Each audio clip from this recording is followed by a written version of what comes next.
सध्या यूट्यूब असो, फेसबुक असो किंवा इंस्टाग्राम असो, ओपन केल्या तुम्हाला माहिती मला काय म्हणायचं आहे, लगेच खराब प्रकरण लगेच समोर येतं आहे.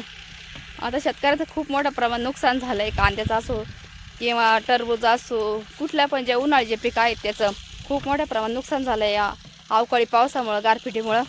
तर सोशल मीडियावरती ते जास्त व्हिडिओ दिसत नाही. खराब प्रकारे जे व्हिडिओ आहेत ते जास्त प्रमाणात दिसत आहेत. कटू आहे पण सत्य आहे, कारण हे शेतकऱ्याची तळमळ जी आहे ती सांगते बघा तुम्हाला. मंडळी, वातावरण किती सुंदर झालं आहे. हे सुंदर वातावरण शेतकऱ्यांचं खूप मोठ्या प्रमाणात नुकसान करत आहे बरं का. पण बरं ते जाऊ दे. हे सूर्य बघा किती छान, तिथं पाणी आहे, वरती सूर्य आहे, खाली त्याची प्रतिमा पडली आहे बघा, किती सुंदर.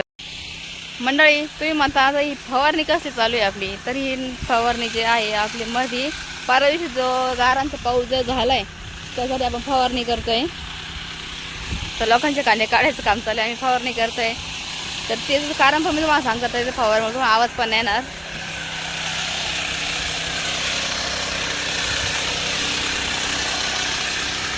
हॅलो,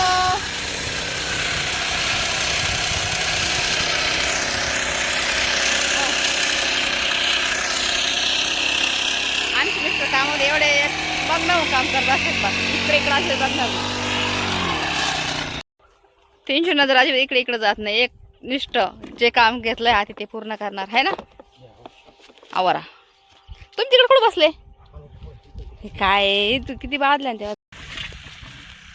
मंडळी, आपण ही जी फवारणी करतोय ती का बरं करतोय त्याचं कारण पण मी तुम्हाला सांगते थोडक्यामध्ये. आता 2 तारखेला जो पाऊस जो आला आपल्या गारांचा, 1 तासभरासाठी शेतकऱ्या म्हणजे इतकं मोठ्या प्रमाणात नुकसान झालं आहे. खूप म्हणजे इतकं, आता इतके भारी कांदे झाले होते. आपल्या कांदे पोचायचे नेमकं टायमिंग होता. आता हे याच्यानंतर या कांद्याला फक्त अजून पाणी बसलं असतं. हे बघा, वरच्या वावरातला कांदा आहे, खालच्या वावरातला आहे. इथे फक्त बांध आहे मध्ये. हे प्रत्येक कांदा तसं झालेलं आहे, जो त्याला ताईट पण अजिबात नाही राहिले. पांढऱ्या स्टिक जी पडली आहे त्यासाठी आपण फवारणं करतोय बुरशीनाशकचा. एक तर शेतकऱ्याच्या कुठल्याच पिकाला भाव नाही. मागच्या वर्षी कांद्याची बोंब झाली, भलेही त्या कांद्याला बाजार असो किंवा नसो, पण आम्ही खूप कष्टाने तो कांदा पिकवतो असतो. आज कांद्याचं म्हणजे सांगायचं झालं तर एकरी 1 लाख रुपये खर्च येतो, लावणीपासून तर काढणीपर्यंत. म्हणजे बियापासून तर काढणीपर्यंत. आज ज्याचा जर वेगवेगळा खर्च असेल तर 1 लाख रुपये आता खर्च येतो असो शेडमध्ये घालेपर्यंत. म्हणजे त्या हातात किती येतील काय येतील, त्यात निसर्ग राजा इतकं म्हणजे नाही का, खूप मोठ्या प्रमाणात नुकसान होते. त्याला काय करणार, निसर्गाच्या पुढे कुणाचंच काही चालत नाही. बरोबर ना मंडळी.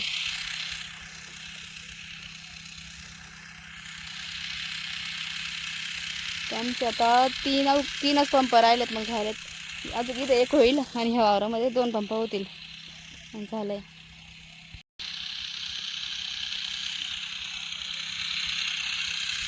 आता हे जे दिसतंय कांदे काढायचं, ते माझे लहान सासरेचे कांदे आहे. ते कांदे काढायचे काम चालू आहे. पावसाळ्यामुळं त्यांनी कांदे काढायचे बंद ठेवले, कारण एवढं ओलं. हे बघा खाली किती जमीन ओली आहे, तुम्हाला जवळून दाखवते. हे बघा एवढे कांदे ओले, त्यामुळे त्यांनी कांदे काढायचे बंद ठेवले डायरेक्ट. हे आपलंच आहे, पण जे वर्षी दिसत आहे तुम्हाला, हा इथले हे जे दिसत आहे ना तुम्हाला, हे लहान सासऱ्याचे, त्यांनी बंद ठेवले कांदा काढणे.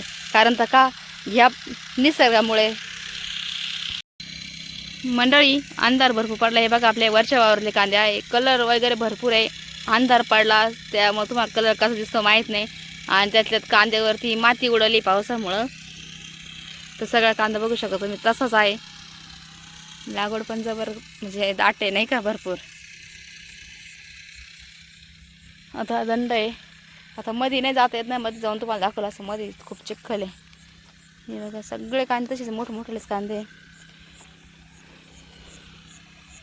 आता आपलं 1च पंप राहिलं, पाणी आणून ठेवलं. आता औषध बादल्या खालीच आहे, ते आणते. ह्या फोनचा उरफाटा आहे बरं का. आता भरपूर अंधार पडला आहे आणि लाईटी पण लागलं. तुम्हाला लाईट दिसत नाही, हा लाईट दिसतात तुम्हाला इकडं बघा. तर लाईटी पण लागल्या आहे, अंधार भरपूर आहे. तरी पण असं वाटतंय फोनमध्ये खूप उजेड आहे. आम्हाला तर भीती वाटते. छोटासा ऊस आहे आणि ती साईडने दिसते माका आहे, खालची पण माका आहे. आता तुम्हाला माहिती मला कसली भीती वाटत असं. चलो तर एवढं बादल्या घेऊन जाते. आता शेवटचा पंप आहे, मग जायचं घरी. मंडळी, एका शेतकरी महिलेची कळकळीची तुम्हाला विनंती आहे, नवीन जर चॅनलवरती असाल तर चॅनल सबस्क्राईब करा, लाईक करा, कमेंट्स पण छान छान करत चला. कारण आम्ही कामात काम व्हिडिओ बनवत असतो, बरोबर आहे ना. कारण व्ह्यूज भरपूर असतात, लाईक्स आणि कमेंट्स कमी असतात. सबस्क्राईब पण करत चला. यूट्यूबला जर पाहत असाल सबस्क्राईब करा, फेसबुकला जर पाहत असाल तर फॉलो करा. बाय. जातात आम्ही घरी.